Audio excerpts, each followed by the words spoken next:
అంటే దానికి టెంపులే దొరికిందా, మసీదే దొరికిందా? అవసరం లేదుగా. ఎందుకు చేయాలి అక్కడ? సో మనమే కావాలని రెచ్చగొట్టేట్లుగా ఎప్పుడు ప్రయత్నం చేయకూడదు. ఇది మనది కాబట్టి నా ఇష్టం వచ్చినట్టు తిరుగుతాను అని చేయకూడదు. స్వేచ్ఛ అంటే విచ్చలవిడితనం కాదు, యథేచ్ఛవర్తన కాదు. స్వేచ్ఛ అంటే అవతలి వ్యక్తి మూడేంటి, అవతలి వ్యక్తి ఎలా ఉన్నాడు, అవతలి వ్యక్తి ఎలా స్పందిస్తాడు, అవతలి వ్యక్తితో నేను ఏం చెప్పాలి, ఎప్పుడు పంచుకోవాలి అని సమయాన్ని చూసి ఆ సమయంలో మంచి స్నేహభావంతో గౌరవప్రదంగా ఆయనకు క్రీస్తును పరిచయం చేయాలి.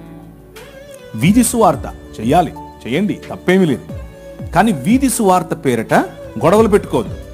మొన్న కొందరు వెళ్ళారు, క్రైస్ట్ గాస్పెల్ టీమ్, సంచులు వేసుకుని తెల్ల బట్టలు వేసుకుని పోయినారు. పోతే అక్కడ వాళ్ళు అడ్డుకున్నారు. వాళ్ళు కొట్టిన